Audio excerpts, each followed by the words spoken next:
Hello guys, welcome back. ഇന്നത്തെ ഈ vlog actually ഇന്ന് ഇടേണ്ട വ്ളോഗല്ലായിരുന്നു, കുറച്ച് കാലം മുന്നേ ഞാൻ ഇടേണ്ട വ്ളോഗായിരുന്നു. പക്ഷേ സാഹചര്യങ്ങളുടെ സമ്മർദ്ദം കൊണ്ട് തന്നെ എന്തൊക്കെയൊക്കെയോ കാരണങ്ങൾ കൊണ്ട് ഞാൻ ലേറ്റായി പോയതാണ്. സോ നമുക്ക് 2025 പോവാം. സോ 2025 നവംബറിലാണ് നമ്മൾ വണ്ടി മേടിക്കുന്നത്. അപ്പം നവംബറിൽ വിത്തിൻ എ വീക്ക് തന്നെ നമ്മൾ വണ്ടി പൂജിച്ചിട്ടുണ്ടായിരുന്നു. ബട്ട് അൺഫോർച്ചുനേറ്റ്ലി ഞാൻ പറഞ്ഞല്ലോ, എന്തൊക്കെയോ കാര്യങ്ങൾ കൊണ്ട് തന്നെ ഞാനത് അപ്ലോഡ് ചെയ്യാനായിട്ട് മറന്നുപോയിട്ടുണ്ടായിരുന്നു.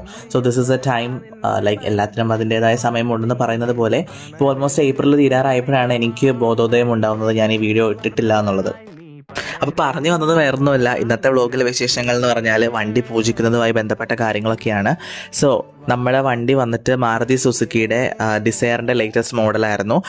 നമ്മൾ വന്നത് പാഴൂർ അമ്പലത്തിലാണ് വണ്ടി പൂജിക്കാനായിട്ട്. നമ്മുടെ ലൈഫിൽ തന്നെ വണ്ടി മേടിക്കുക എന്നൊക്കെ പറഞ്ഞാൽ ഒരു വലിയൊരു മൈൽ സ്റ്റോൺ തന്നെയാണ്.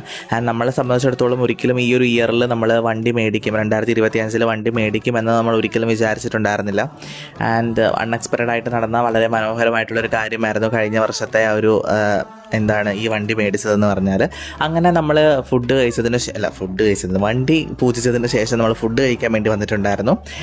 അന്ന് ആ ദിവസം റെസ്റ്റോറൻറ്റ്സും കാര്യങ്ങളിലൊക്കെ ഫുഡ് ഭയങ്കര ലഞ്ച് ആവുന്നതേ ഉണ്ടായിരുന്നുള്ളൂ. അതുകൊണ്ട് തന്നെ നമുക്ക് ബിരിയാണി മാത്രമാണ് അവിടെ ഉണ്ടായിരുന്നുള്ളൂ ആ ഒരു ടൈമിൽ. സോ ഗൈസ്, അപ്പോൾ അത്രേ ഉള്ളൂ വണ്ടി പൂജിക്കാൻ പോയ വിശേഷങ്ങളും കാര്യങ്ങളൊക്കെ അടുത്ത വ്ളോഗിൽ കാണുന്നത് വരേക്കും ബൈ ഗൈസ്.